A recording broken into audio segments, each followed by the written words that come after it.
Hey guys, Thorzax here. I was on Hangouts the other day, and I was attending one of the chats that I get involved with every once in a while. And we got on the subject.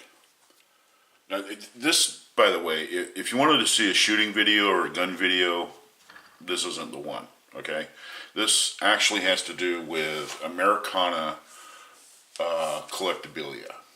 And during this conversation that I was having online, we were talking about how when we grew up, I'm in my 50s, and back in the late 60s, early 70s, all the way through the 70s and 80s, the thing with the Soviet Union was a big deal. We had the Cold War going on.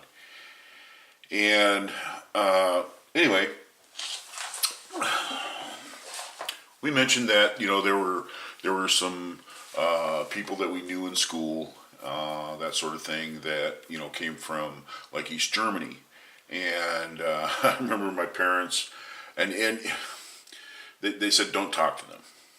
My dad, worked for the federal government. He didn't want to have to explain things why his kids were hanging out with some East Germans or whatever. Things were different back then. Things were a lot different back then. There was a heightened amount of paranoia about the Soviet Union. So, with the arms race going on, so that brought about the Cold Wars and the arms race. Nuclear, bomb development, all that stuff. And one of the things that in the 1950s that they had to come up with is that if we were attacked by the Russians on a Thursday night or something like that, what were we going to do about it? Are we prepared, or are we, ready to, do this thing? And the government had to come up with a plan on what they would do in the case of a nuclear attack. So what they did is they started the civil defense. Now, civil defense has been absorbed, and I think in the early 2000s, civil defense kind of went away and it got absorbed by FEMA. And the Federal Emergency Management agency, and FEMA is now civil defense. They're the ones that are going to show up, and they're the ones that are going to have all the stuff that we need or whatever in case of there was some sort of a nuclear device detonated or something like that. So anyway, but back to where I was going with this.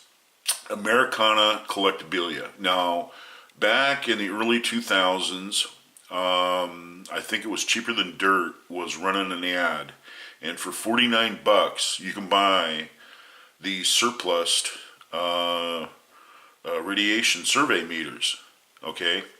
And you could get a kit for like $50, and why would you want one? I don't know. Does it really work? Well, there's no really, anyway, I'll just show it to you. So I ordered it, and here it is. Okay, you got your civil defense, and this is the V777 ES radiation detected set. All right, and inside here, you got all kinds of good little stuff that we're gonna do in case the bomb goes off. All right, you got your manuals for your meters, how to operate them. You also have another manual that for radiation safety. And it's interesting enough, this was put out by FEMA. That's FEMA. But it's the same manual. It's got all kinds of information in here. It's got logs, how to take logs, how to do surveys, what's dangerous, what's not dangerous, how to check for contamination, what's the difference between contamination and radiation. It goes into a lot of different, aspects about, what radiation is. And, most people that don't understand radiation are afraid of it. Now, I'm afraid of it, but I understand what it is, okay? You got alpha, beta, and gamma, and then you got neutron radiation. Now, the last one, I don't think there's a meter available that you can buy that measure in neutron. But you can get these meters, and these meters measure in gamma radiation. And that's what you're going to see if there is a release. You're going to see gamma radiation, and that's basically what this whole kit is about. This is a model 715. This is a high range meter. It goes from 0 to 5, or 0 to 50, or 0 to 500 Rinkins. Which, when you're getting a Rinkin, that's a lot. That's a lot of radiation. A Rinkin is a lot of radiation. The meter itself has 100x, 10x, 1x, and it's got a 0, so you can go ahead and do a self-check, do the 0 on it. This meter still works. I mean, you turn it on. Now, there's no way I can check this for gamma radiation because there's nothing that I could buy as a source of gamma radiation legally that I could buy to make this thing work. This is something that you really don't want to ever see work, because either you have a problem with the meter or you got an even bigger problem. So anyway, first check that you go into is you go into your circuit check. Okay, you let it warm up a little bit. And what we're going to do is we're going to turn this on to 1x and see if she zeroes out. Yeah, so we're bouncing there right on 0. Now, on 1x, this is going to go ahead and it's going to measure between 1 and 5 Rinkins. Okay, like, you got 1.5, 2.5, 3.5, up to 5 Rinkins. On 10x, same thing, you've got 10 times that amount, and then you have 100 times that amount. For the selection that's on the meter itself.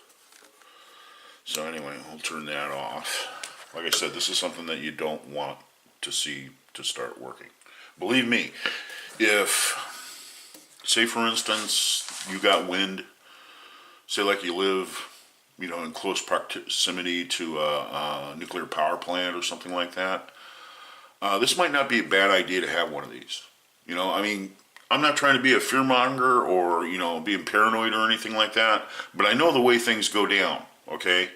And when there's an accident and a release or something like that, something big happens, there's this huge witch hunt that goes on in that organization. They want to find out what happened. They want to find out how much was released. They want to find out who did it. They want to find out, how it could be prevented.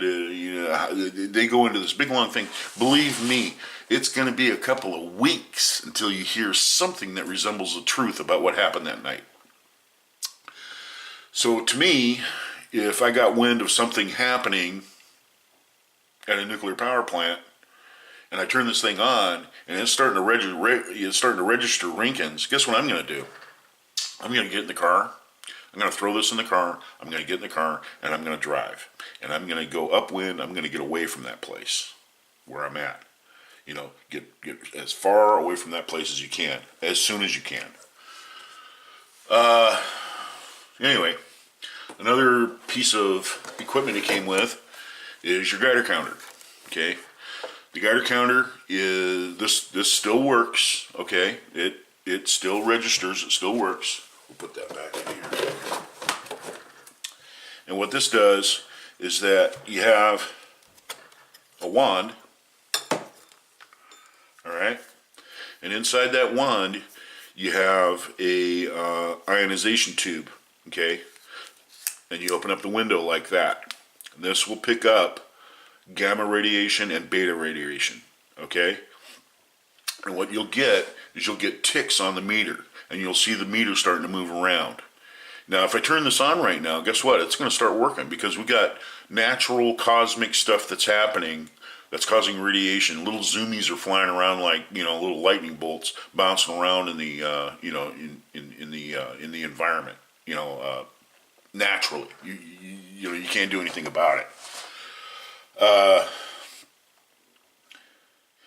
One thing this will not do, though, if you get anything on the other meter, you start getting Rankins above what this meter is capable of doing. Now, this is for very, very low radiation levels. This is for contamination. When you check, you frisk out or something like that, make sure you didn't touch anything, that sort of thing, anything contamination, whatever it might be on your hands, your clothes, whatever. And, you can frisk out with this thing.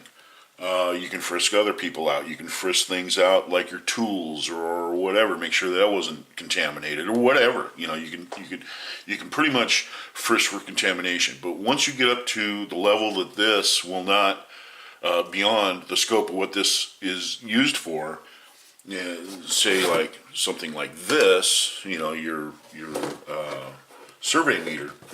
This won't work anymore. This will become saturated and it'll go right back down to zero. This is measured in millirankins. Millirankins per hour, and you have your millirankin scale and you also have your counts. Counts per second. Counts per minute, excuse me. It also comes with a set of headphones. So you can go ahead and you plug the headphones into this and this will give you the audible clicks. So when you do run into something, it'll start clicking. You'll look down on your meter, and then you'll see that you ran into something that has some hot spots. Anyway, so let's turn this on. Just a little, demonstration here. Okay, I got it on 1X. We're gonna let it warm up a little bit.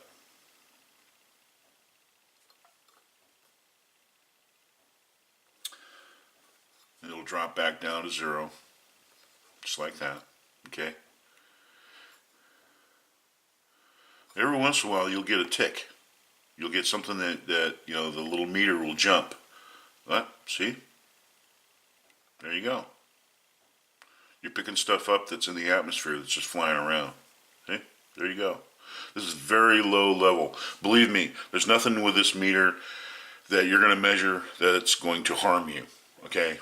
This is just slightly above normal background radiation. That's what this is going to go ahead and detect. It does have a source on the side for your pre-check.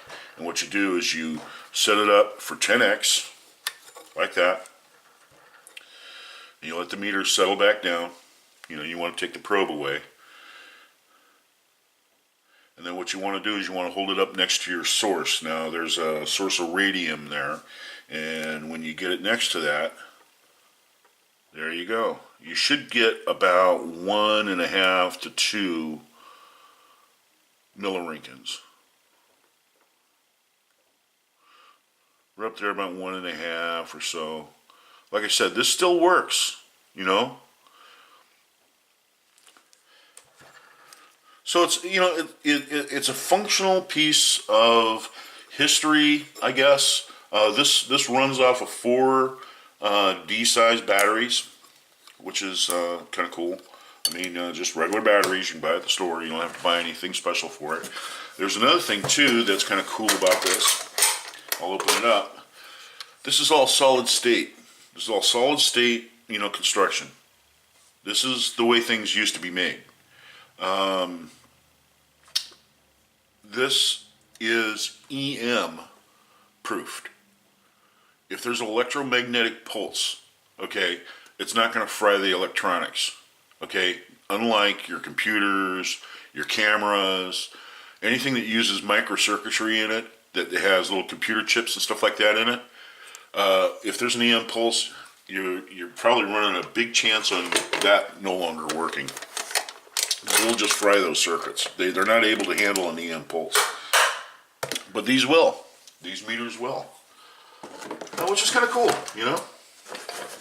Another thing it came with too is it came with dosimeters. find something right here. Now, a dosimeter is actually the most important thing to have out of the whole kit, because the dosimeter, this will show you, you know, your amount of radiation that you're exposed to. And this measures from 0 to 200 Roentgens, okay? Which is a lot. Like I said, 200 Roentgens is a lot. That's a lot of radiation to get exposed to.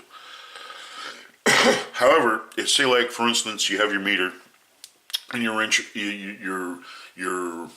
metering, say 100 Roentgens outside. You have to go outside for 15 minutes, come back into a shelter or something like that. This right here is something that you're going to want to wear, okay? And in this, you have a little window, okay? And inside that window, you have a scale. And there's a crosshair that moves across that. And what it does is it shows you how many Roentgens you're being exposed to. This is probably, like I said, the most important part of the whole kit. This actually shows you your dose, okay? This shows you how much is out there, okay? And this shows you how much you were exposed to. So this is a very important piece of the kit. However, when the line moves in there, you have to reset it. Say, like for instance, you went outside, you got like 10 Roentgens. It's measuring 100 Roentgens, but you only absorbed like 10 Roentgens within that 15-minute period. There's logs in here that you can write all that stuff down in and whatever. But you're going to have to reset this. Okay, you're going to have to reset, or just leave it and use it until it's time to reset it, or you want to reset it. But you need one of these little jobits. This is a 742 Dosimeter Charger. And what you do is you put a D-sized battery in it. You take the you take the dosimeter and you set it down on this little charging post. You press down on it, there's a light bulb in there, and it turns on. And what you can do with this dial right here is you can dial in, you can move that line back to 0 and reset it for 0.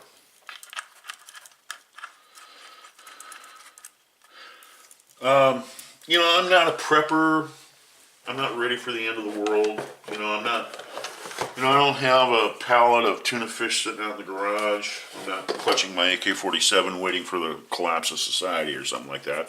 I bought this stuff basically just for the memorabilia of collecting it. Because I did remember that when I was a kid. When I was a kid, you'd be out, you'd be at school or something, and the teacher would stand up and we'd have a drill and they would blow a whistle. And everybody had to get underneath their desk and then, put their arms up next to their head, shield themselves, look straight at the ground, on your hands and knees. And you'd have to stay like that for a while. It was up to the teacher, I guess. But then they would blow another whistle and everybody could get up. Different story if you were outside. If you were outside on the playground and that happened, whole different ball game. The playground teacher would blow a whistle and everybody would have to drop to their knees, do the whole thing with like the whole duck and cover thing. And you'd have to stay like that until they blew the whistle again. And once they blew the whistle again, they would round everybody up and everybody would get in a line and they would take you to like the 5th grade classroom or something. And in there they had a table set up and they had some of these, meters. They had, medical kits and stuff like that all set up. And then they had some corpsmen and people like that, from the Navy and the Army, National Guard guys. And they would set up a little triage type thing there at the school. And they were practicing too, for this sort of thing. So everybody have to line up. And of course our teacher would say, just play along, we're just pretending, that sort of thing. And we would go through the line and, they would like check us for burns and all that other stuff. So, a whole different ball game if you got caught outside. You didn't want to get caught outside because it turned into a long day. But anyway, that's it. A little Americana history here. Like I said, the radiological survey meter the Model 715. You don't want that one to work. Okay, well, you want it to work, but you don't ever want to see it working. If you see it working, you've got a problem. And even if it's not calibrated, this stuff isn't calibrated anymore. It still works. It still shows detection. Okay, it still has worth to me because you can't see, taste, feel. You can't hear it. You can't hear radiation. You can't. There's no way to detect it without this stuff. So it's kind of a good idea. Like I said, if you live next to a nuclear power plant or something like that, it might be a good idea, to buy one of these off eBay and just, throw it in the downstairs pantry, in the center of the house, and keep a battery next to it, and if you ever need it, you can hear the whistle blow down there at the plant or whatever. I mean, at least you got something that you can turn on and say, oh yeah, they must have had some release, man. I'm getting a needle moving here. Time to get out of Dodge. Right then and there. Don't wait for the cops. Don't wait for the government. Don't wait for all those other people to tell you, to evade, whatever you got to do. Just get in the car and leave. Go upwind, get as far away from that place as you can. Take your family and skedaddle. So, anyway, that's basically my video today. Little Americana history. To me, it was worth $50. Kind of fun to have. Kind of a conversation piece. By the way, property of the state of Georgia. It's kind of cool. And it comes in a really heavy-duty, waxed, reinforced cardboard box. I mean, geez, I don't think you could put bullet holes in this thing. I mean, this is really made to take it. But this kit right here is what you would see in public buildings, where there was fallout shelters and stuff like that. Yeah. So anyway, that's my video. And until next time, this is Thor's Axe. We'll see you in the next video.